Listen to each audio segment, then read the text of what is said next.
Hello my dear students, welcome back to my YouTube channel MRGO study. কেমন আছো সকালে? আশা করি ভালো আছো। এই মুহূর্তে তোমাদের কাছে আমি তুলে ধরবো উচ্চ মাধ্যমিক 2024 সালের অর্থনৈতিক ভূগোল পাঠের যে সমস্ত প্রশ্নাবলী সবচেয়ে ইম্পর্ট্যান্ট এবং যেগুলোর মধ্যে থেকে পরীক্ষায় প্রশ্ন পড়বে সেগুলো সম্পর্কে।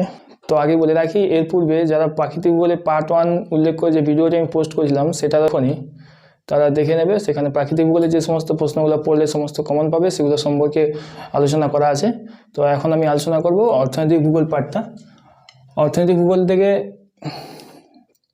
তোমাদের 3টে লং প্রশ্ন থাকে, তার মধ্যে অষ্টম অধ্যায় থেকে 2টো প্রশ্ন হয় কৃষি এবং শিল্প অধ্যায় থেকে। কৃষি থেকে যে প্রশ্ন হয় তার কোনো অথবা থাকে না, অপশান থাকে না। শিল্প অধ্যায়েরও কোনো অপশান থাকে না, অথবা থাকে না।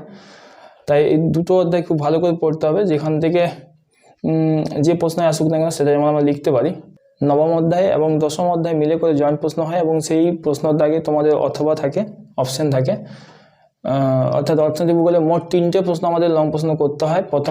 প্রথম প্রশ্নটা হয় কৃষি পোর্শন থেকে, কৃষি অধ্যায় থেকে। এটা অর্থনৈতিক কার্যাবলীর প্রথম স্তরের অর্থনৈতিক কার্যাবলীর অন্তর্গত। স্পেশাল রেফারেন্স টু তোমাদের এগ্রিকালচার বা কৃষি আছে, সেই কৃষি থেকে একটা লং প্রশ্ন করতে হয় মাস্ট, এবং সেটা কোনো অথবা থাকবে না। শিল্প অধ্যায় থেকে যে প্রশ্নটা থাকবে সেটাও তোমাদের মাস্টলি করতে হবে, অ্যাটেন্ড করতে হবে। তো এখানে আমি গুটি কয়েক প্রশ্ন তোমাদের কাছে তুলে ধরেছি, যে প্রশ্নগুলো খুবই ভাইটাল এবং খুবই ইম্পর্ট্যান্ট, এবং এই প্রশ্নগুলো করলে কিন্তু তোমরা এই প্রত্যেকটা অধ্যায় থেকে যে প্রশ্ন বললাম আমি, যে কৃষি থেকে একটা প্রশ্ন, শিল্প থেকে একটা প্রশ্ন, এবং নবম অধ্যায়ে জনসংখ্যা জনবসতি সেখান থেকে একটা প্রশ্ন, তার সঙ্গে জয়েন্ট থাকতে পারে দশম অধ্যায় আঞ্চলিক অর্থনৈতিক উন্নয়ন বা ভারতের অর্থনৈতিক উন্নয়ন অধ্যায় থেকে, এবং অথবা দেখবে এই দুটো অধ্যায় থেকে প্রশ্ন মিলে করে জয়েন্ট প্রশ্ন হয়। চলো তাহলে দেখে নেওয়া যাক অর্থনৈতিক ভূগোল থেকে কোন প্রশ্নগুলো সবচেয়ে ইম্পর্টেন্ট। তোমরা দেখে নিয়েছো নিশ্চয়ই, প্রাকৃতিক ভূগোলের সপ্তম অধ্যায় পর্যন্ত রয়েছে, এবং সপ্তম অধ্যায়ের সমাজের শেষে ছিল দুর্যোগ ও প্রাকৃতিক বিপর্যয়। এর পরবর্তী অধ্যায় হচ্ছে অষ্টম অধ্যায় অর্থনৈতিক কার্যাবলীর 5টি উপ অধ্যায় রয়েছে। প্রথম স্তরের অর্থনৈতিক কার্যাবলী যেখানে রয়েছে কৃষি, দ্বিতীয় স্তরের অর্থনৈতিক কার্যাবলী যেখানে শিল্প রয়েছে, তৃতীয় স্তরের অর্থনৈতিক কার্যাবলী যেখানে ব্যবসা বাণিজ্য পরিবহন, এবং চতুর্থ বা কোয়াটার্নারি ও কুইনারি অর্থনৈতিক কার্যাবলী আছে। সেগুলো প্রত্যেকটা সংজ্ঞা এবং বৈশিষ্ট্য তোমরা পড়েছো, এবং সেগুলো কার্যাবলীগুলোর মধ্যে তোমাদের পার্থক্য আছে। তো পার্থক্য কোয়াটার্নারি কুইনারি অর্থনৈতিক কাজের মধ্যে পার্থক্য আগে এসেছিলো, এই বছর খুবই ইম্পর্টেন্ট হিসেবে এই ইন্ট্রোডাকশন পার্ট থেকে এটাই একমাত্র পড়তে পারো তোমরা। কোয়াটার্নারি বা চতুর্থ স্তরের অর্থনৈতিক কার্যাবলী এবং কুইনারি বা পঞ্চম স্তরের অর্থনৈতিক কার্যাবলীর মধ্যে পার্থক্য লেখো। এই প্রশ্নটা খুব ভালো করে পড়বে। কৃষি অধ্যায় বা প্রথম স্তরের অর্থনৈতিক কার্যাবলী যেটা স্পেশালভাবে আছে আমাদের, সেটা থেকে তোমরা এই প্রশ্নগুলো পড়বে। বগাড়ো বা জীবিকা সত্তাভিত্তিক কৃষি, এখানে নিবিড় কৃষিও বলা হয়, এবং ব্যাপক বা বাণিজ্যিক কৃষির মধ্যে পার্থক্য লেখো। পার্থক্য যদি পড়ে তাহলে এটাই আছে একমাত্র পার্থক্য। এছাড়া আর্দ্র কৃষি ও শুষ্ক কৃষির পার্থক্য আছে, কিন্তু সেটা এই বছরের জন্য ইম্পর্টেন্ট নয়। নেক্সট কোশ্চেন আছে শ্রীলঙ্কার নারকেল চাষে উন্নতি লাভের কারণগুলি আলোচনা করো। এটা ভিভিআই, ভেরি ভেরি ইম্পর্টেন্ট প্রশ্ন, এটা খুব ভালো করে পড়বে। এখান থেকে আমি তোমাদের 2টো প্রশ্ন বলে দেবো, খুব ভালো করে পড়তে। এর পরের প্রশ্ন আর এটা, এরপরের প্রশ্ন আছে দক্ষিণ ভারতে কফি চাষের উন্নতি লাভের কারণগুলি আলোচনা করো। দক্ষিণ ভারতে কফি চাষের উন্নতি লাভের কারণগুলি আলোচনা করো। এই 2টো প্রশ্ন পড়লে কিন্তু আমার মনে হয় তোমরা কমন পেয়ে যাবে যে কোনো একটা লং প্রশ্ন, এবং যেটা থাকে তার সঙ্গে জয়েন্ট প্রশ্ন থাকে 2 নম্বর বা 3 নম্বরে। তো 2 নম্বরের প্রশ্নের আমি একটা আলাদা ভিডিও করব, এটা তোমাদের প্রথম ভিডিওতে বা পার্ট 1-এ আমি উল্লেখ করেছিলাম। এটা এরপরে, অর্থাৎ এটা পার্ট 2 করে উল্লেখ করে দেবো, এরপরেই পার্ট 3 করে যেটা কমপ্লিট সাজেশন। এটা তো ওর পার্ট 1-এর পরিপূরক একটা অংশ, এবং এরপরের যে অংশটা সেটা সম্পূর্ণ জিওগ্রাফি সাজেশনকে কভার করবে, অর্থাৎ 2 নম্বরের প্রশ্ন থাকবে সেটাতে, সেটা তোমরা দেখবে অবশ্যই। তো কৃষি অধ্যায় থেকে আমি সবচেয়ে ইম্পর্টেন্ট কোশ্চেন কী বললাম, শ্রীলঙ্কার নারকেল চাষের উন্নতি লাভের কারণগুলি আলোচনা করো, এবং দক্ষিণ ভারতের কফি চাষের উন্নতি লাভের কারণগুলি আলোচনা করো। এই 2টো প্রশ্ন খুব ভালো করে পড়বে, চিত্র সহ পড়বে, ম্যাপ দিয়ে করে শ্রীলঙ্কার ম্যাপ প্র্যাকটিস করো, ভারতের ম্যাপ খুব ভালো করে প্র্যাকটিস করো, সেখানে দক্ষিণ ভারতের অঞ্চলগুলো উল্লেখ করে দেখাতে হবে, এগুলো বারবার ধরে প্র্যাকটিস করো ম্যাপগুলো। পরের প্রশ্ন ভারতের নীল বিপ্লব বলতে কী বোঝায়, সমস্যাগুলি আলোচনা করো। এটাও খুব ইম্পর্টেন্ট প্রশ্ন, পড়বে এটাও ভালো করে। তো এই 2টো প্রশ্ন পড়লে আশা করি তোমার লং প্রশ্ন পেয়ে যাবে। তো ওই প্রশ্নের সঙ্গে জয়েন্ট প্রশ্ন হিসেবে এটাও থাকতে পারে, খুবই ইম্পর্টেন্ট প্রশ্ন, এটা পড়বে ভালো করে।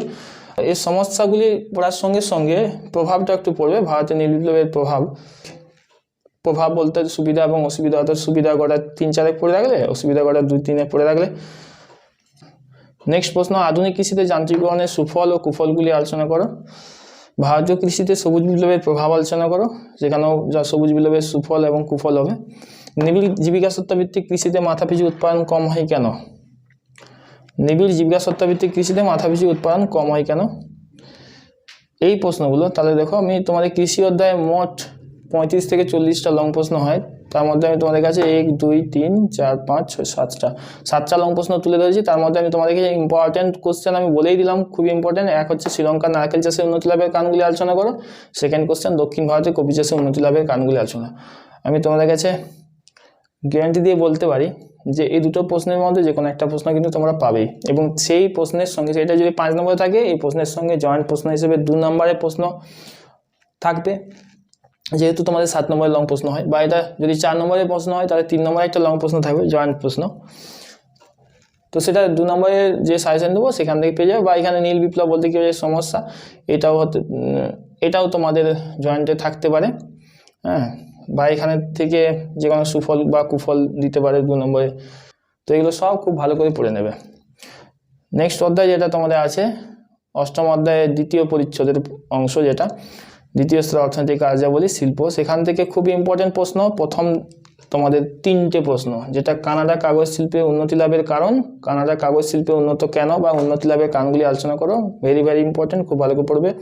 সেকেন্ড প্রশ্ন আছে পূর্ব ও মধ্য ভারতে বা ছোটনাগপুর মালভূমি অঞ্চলে লৌহ ইস্পাত শিল্পের কেন্দ্রীভবনের কারণগুলি আলোচনা করো।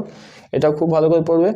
এই দুটো প্রশ্ন সঙ্গে আরেকটা, কাঁচামালের অভাব থাকা সত্ত্বেও জাপান লৌহ ইস্পাত শিল্পে উন্নত কেন। এই 3টে লং প্রশ্ন খুব ভালো করে পড়লে আমার মনে হয় যে তোমরা অবশ্যই শিল্প থেকে লং প্রশ্নটা কমন পেয়ে যাবে। এই পরের প্রশ্ন ভালো করে তোমরা পড়ে রাখবে, ব্রাজিলের রবার শিল্পে উন্নতি লাভের কারণগুলি আলোচনা করো। এর সঙ্গে পশ্চিম ভারতের কার্পাস বন শিল্পের কেন্দ্রীভবনের কারণগুলি আলোচনা করো। আর লাস্ট এখানে আমি সাজেস্ট করেছি ভারতের খাদ্য প্রক্রিয়াকরণ শিল্পের সমস্যা এবং সম্ভাবনা। তাহলে আমি শিল্প অধ্যায়েও তোমাদের ওরকম 25-30টা লং প্রশ্ন হয়, সেখান থেকে আমি তোমাদের দিয়েছি 6টা লং প্রশ্ন। খুব ভালো করে পড়বে। 6টা লং প্রশ্ন পড়তে নিশ্চয়ই বেশি দিন সময় লাগবে না, 2 দিন বসলে 6টা লং প্রশ্ন পড়া হয়ে যাবে। এবং এখানেও কানাডা কাগজ শিল্পে কানাডা ম্যাপ প্র্যাকটিস করবে। পূর্ব মধ্য ভারতে এখানে ভারতের ম্যাপ প্র্যাকটিস করে ছোটনাগপুর মালভূমি অঞ্চলে যে সমস্ত শিল্পাঞ্চলগুলো লৌহ ইস্পাত শিল্প কেন্দ্রগুলো গড়ে উঠেছে সেগুলোকে ইন্ডিকেট করতে হবে, সেগুলোকে নির্দেশ করতে হবে, এবং সেগুলো নিখুঁতভাবে ইনপুট করতে হবে, জায়গা উল্লেখ করে দেখাতে হবে। কাঁচামালের অভাব থাকা সত্ত্বেও জাপান লৌহ ইস্পাত শিল্পে উন্নত কেন, এই প্রশ্নটারও জাপানের ছবি হবে, এবং জাপানের লৌহ ইস্পাত শিল্প কেন্দ্রগুলো মেনগুলো যেগুলো সেগুলো ইন্ডিকেট করতে হবে। সুতরাং এই 3টে প্রশ্ন ভালো করে পড়বে, খুব ভালো করে। এগুলোও দেখে রাখবে, সঙ্গে দেখে রাখবে মানে লেখার মতো উপযুক্ত করে পড়বে, যেমন লিখতে পারো। দেখো, অর্থনৈতিক কার্যাবলী দেখে যে 5টা উপ অধ্যায় আছে, তার মধ্যে কৃষি এবং শিল্প থেকে কিন্তু লং আসে, এবং পরের যে 3টে পার্ট, অর্থাৎ তৃতীয় স্তর অর্থনৈতিক কার্যাবলী বা টার্সিয়ারি, চতুর্থ স্তর অর্থনৈতিক কার্যাবলী বা কোয়াটার্নারি, এবং পঞ্চম স্তর অর্থনৈতিক কার্যাবলী বা কুইনারি যে ইকোনমিক অ্যাক্টিভিটিস রয়েছে, সেগুলো থেকে কিন্তু বেসিক্যালি সেরকম লং প্রশ্ন আসে না।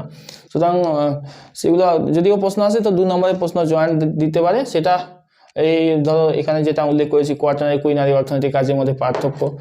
এছাড়া যে 2 নম্বরের প্রশ্ন হবে সেগুলো আমি পরের ভিডিওতে, যেটা আমি 2 নম্বরের সাজেশনে ভিডিও করব, সেখানে থাকবে কিছু, তো সেটা তোমরা দেখবে। নেক্সট যে অধ্যায় আছে সেটা হচ্ছে নবম অধ্যায়। এই অধ্যায়ে 2টো পার্ট রয়েছে। প্রথম পার্ট হচ্ছে তোমাদের জনসংখ্যা, এবং সেকেন্ড পার্ট জনবসতি। জনসংখ্যা থেকে আমি এখানে গোটা 4 প্রশ্ন তুলে দিয়েছি, এবং জনবসতি থেকে গোটা 2-3 প্রশ্ন তুলে ধরেছি। জনবসতি থেকে সবচেয়ে ইম্পর্টেন্ট প্রশ্ন হচ্ছে ওয়ার্নার থমসন প্রদত্ত জনবিবর্তন মডেলটি চিত্রসহ ব্যাখ্যা করো। ওয়ার্নার থমসন প্রদত্ত জনবিবর্তন মডেলটি চিত্রসহ ব্যাখ্যা করো। তাহলে কি প্রশ্ন আছে, ওয়ার্নার থমসন প্রদত্ত জনবিবর্তন মডেলটি চিত্রসহ ব্যাখ্যা করো। এটা কেবলমাত্র জনবিবর্তন মডেলটি চিত্রসহ আলোচনা করো বা ব্যাখ্যা করো, এইভাবেই প্রশ্ন হতে পারে। তো সেম ওয়ার্নার থমসন প্রদত্তই ওটা। 1929 সালে ওয়ার্নার থমসন দিয়েছিলেন জনবিবর্তন মডেল, এবং এটা সর্বজন গ্রাহ্য। এই ওয়ার্নার থমসনের জনবিবর্তন মডেলের উপরে বেস করে একটা প্রশ্ন হয়, জনবিবর্তন মডেলে ভারতের অবস্থানগত বৈশিষ্ট্য আলোচনা করো। প্রশ্ন হয় কি, জনবিবর্তন মডেলে ভারতের অবস্থানগত বৈশিষ্ট্য আলোচনা করো। এটাও পড়ে রাখবে। এই জনবিবর্তন মডেল 2টো থেকে একটা প্রশ্ন কিন্তু পাবেই তোমরা। এই 2টো প্রশ্ন খুব ভালো করে পড়বে। জনসংখ্যা থেকে একটা লং প্রশ্ন একদম নিশ্চিত কমন হয় ওয়ার্নার থমসনের জনবিবর্তন মডেল, না হয় ওয়ার্নার থমসন এর জনবিবর্তন মডেলের উপর বেস করে, যেটা জনবিবর্তন মডেলে ভারতের অবস্থানগত বৈশিষ্ট্য। এর 5ম পর্যায় পর্যন্ত 5টি পর্যায় রয়েছে, এর 3য় পর্যায় অর্থাৎ 3টে পর্যায় রয়েছে বিবর্তনের। খুব ভালো করে পড়বে, চিত্রটা প্র্যাকটিস করে ভালো করে। এর নেক্সট প্রশ্ন দিয়েছি আমি ভারতের জনসংখ্যা বৃদ্ধি বা নগরায়নের প্রধান সমস্যা, জনসংখ্যা বৃদ্ধির সমস্যা বা নগরায়নের সমস্যা। এই দুটো প্রশ্নের মধ্যে যে কোনো একটা প্রশ্ন পাচ্ছ, তার সঙ্গে জয়েন্ট প্রশ্ন হিসেবে এটাও থাকতে পারে, ভারতের জনসংখ্যা বৃদ্ধি নগরায়নের প্রধান সমস্যা, বা অথবা প্রশ্নেও থাকতে পারে। এটা খুব ইম্পর্টেন্ট প্রশ্ন, যেটা হচ্ছে ভারতে অসম জনবন্টনের বা জনসংখ্যা বন্টনের তারতম্যের কম বেশি হওয়ার প্রাকৃতিক কারণগুলো আলোচনা করো। খুব ভালো করে পড়বে। ভারতে অসম জনবন্টনের বা জনসংখ্যা বন্টনের তারতম্যের প্রাকৃতিক কারণগুলি আলোচনা করো। নেক্সট প্রশ্ন যেটা বিক্ষিপ্ত, এর মধ্যে বিক্ষিপ্তটা খুব ভালো করে পড়বে। রৈখিকটার থেকে বিক্ষিপ্তটা খুব ইম্পর্টেন্ট। গত বছর 2023 উচ্চ মাধ্যমিক পরীক্ষায় তোমাদের দেবে, প্রশ্নে আছে গোষ্ঠীবদ্ধ জনবসতি গড়ে ওঠার কারণ, এটা প্রশ্ন দিয়েছিল। তো বসতি থেকে এটা প্রশ্ন, বসতি থেকে ইম্পর্টেন্ট প্রশ্ন হচ্ছে বিক্ষিপ্ত জনবসতি কাকে বলে, বৈশিষ্ট্য পড়বে এবং বিক্ষিপ্ত জনবসতি গড়ে ওঠার কারণগুলি আলোচনা করো। খুব ভালো করে পড়বে। গড়ে ওঠার কারণ ইম্পর্টেন্ট, বিক্ষিপ্ত জনবসতি। এছাড়াও রৈখিক জনবসতিটাও অবশ্যই পড়ে রাখবে। গোষ্ঠীবদ্ধ এসছে, তো 3টে জনবসতি তোমাদের আছে সিলেবাসে, রৈখিক, বিক্ষিপ্ত এবং গোষ্ঠীবদ্ধ। গোষ্ঠীবদ্ধ চলে এসছে, তাই বিক্ষিপ্ত এবং রৈখিক খুব ভালো করে পড়তে হবে। এছাড়াও কার্যাবলীর ভিত্তিতে পৌর জনবসতির শ্রেণীভাগ, এটা একটু পড়ে রাখবে। দেখো এইগুলো আমি প্রশ্ন দিয়েছি 2 নম্বরের জন্য বিশেষত ইম্পর্টেন্ট, এখানে 2 বা 3-এও থাকতে পারে, তার জন্য দিয়েছি আমি। 2 নম্বরের প্রশ্নে যে সাজেশন থাকবে সেখানেও আমি উল্লেখ করা থাকবে। জনঘনত্ব মানুষ জমি অনুপাতের মধ্যে পার্থক্য বা কাম্য জনসংখ্যা ও জনঘনত্বের মধ্যে পার্থক্য। মানুষ জমি অনুপাত যেটা বেসিক্যালি সেটা হচ্ছে আদর্শ জনসংখ্যা বা আদর্শ অনুপাতই একটা সম্পদের সঙ্গে জনসংখ্যার। তো সুতরাং সেটা কাম্য জনসংখ্যার পার্থক্য উল্লেখ করেও হতে পারে। তো অর্থাৎ জনঘনত্ব আর তার সঙ্গে মানুষ জমি অনুপাতের পার্থক্য এবং কাম্য জনসংখ্যার মধ্যে পার্থক্য আমরা পড়বো। এটা 2 নম্বরের প্রশ্নে খুবই ইম্পর্টেন্ট ভিভিআই।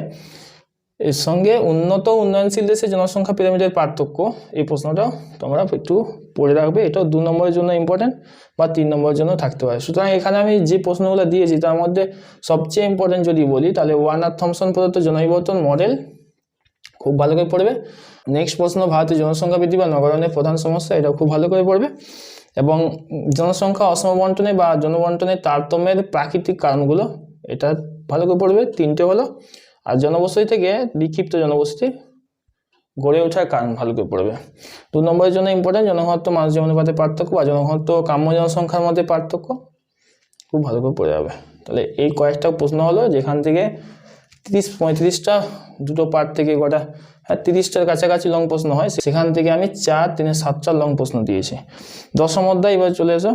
10ম অধ্যায় আছে আঞ্চলিক অর্থনৈতিক উন্নয়ন বা ভারতের অর্থনৈতিক উন্নয়ন অধ্যায়। সেখান থেকে সবচেয়ে যেটা ইম্পর্টেন্ট প্রশ্ন এই বছরের জন্য, অর্থাৎ তোমাদের 2024 সালের উচ্চ মাধ্যমিক পরীক্ষার জন্য, সেটা হচ্ছে শেষের দাগে, লাস্টের দাগে থাকবে প্রশ্নটা।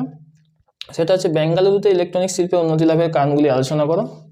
বেঙ্গালুরুতে ইলেকট্রনিক শিল্পে উন্নতি লাভের কারণগুলি আলোচনা করো, এই প্রশ্নটা। এবং এটা ধরে রাখো যে এটা পরীক্ষায় পড়বেই। এর সঙ্গে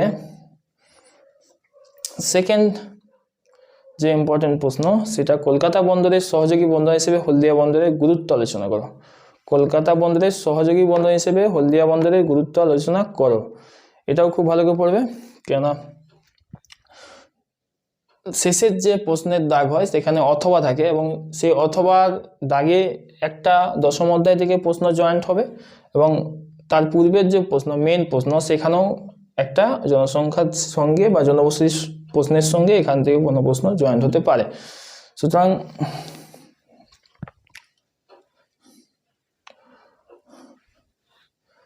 সবার শেষে যে প্রশ্ন হয় সেখানে দুটো অধ্যায় থেকে মিক্স করে প্রশ্ন হয়।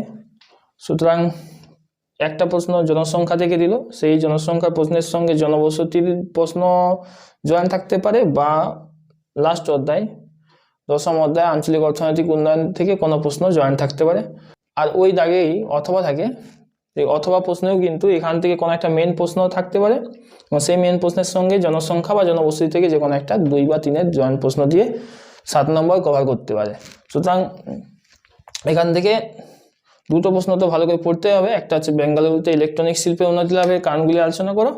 সেকেন্ড হচ্ছে কলকাতা বন্দরের সহযোগী বন্দর হিসেবে হলদিয়া বন্দরের গুরুত্ব আলোচনা করো। এই দুটো প্রশ্ন পড়লে এই অধ্যায় থেকে আমরা প্রশ্ন কমন পেয়ে যাব। আর লাস্ট এই প্রশ্নটা একটু পড়ে রাখবে সবাই, হলদিয়া বন্দর গড়ে ওঠার কারণগুলি আলোচনা করো বা হলদিয়া বন্দরের উন্নতি লাভের কারণগুলি আলোচনা করো, দেখে রাখবে। তাহলে এখানে আমি তোমাদের কাছে অর্থনৈতিক ভূগোলের সম্পূর্ণ অধ্যায় কভার করে সাজেশন তুলে ধরলাম এবং এগুলো এবং পার্ট 1-এর প্রাকৃতিকের পার্টে উল্লেখ করা যে সমস্ত সাজেশনের প্রশ্নগুলি সেগুলো যদি তোমরা খুব ভালো করে পড়াশোনা করো, খুব ভালো করে চিত্র সহকারে প্র্যাকটিস করে যদি পড়াশোনা করো, তাহলে লং প্রশ্নের প্রায় অধিকাংশই কভার হয়ে যাচ্ছে। কিছু 2 নম্বরের প্রশ্ন যেগুলো আমি পরের ভিডিওতে উল্লেখ করব, এবং সেই 2 নম্বরের প্রশ্নগুলো পড়ে নিলে তোমাদের একটা কমপ্লিট উচ্চ মাধ্যমিকের এই প্রশ্নগুলোর উত্তর তোমরা খুব ভালো করে রেডি করে নাও, দিয়ে পড়তে থাকো, খুব ভালো করে প্রিপারেশন নাও। 2 নম্বরের যাবতীয় ইম্পর্টেন্ট প্রশ্নাবলী নিয়ে আসবো তোমাদের পরের ভিডিওতে, তোমরা অবশ্যই সাথে থাকো এবং পার্ট 3 অপেক্ষায় থাকো, খুব তাড়াতাড়ি সেটা আমি পোস্ট করব।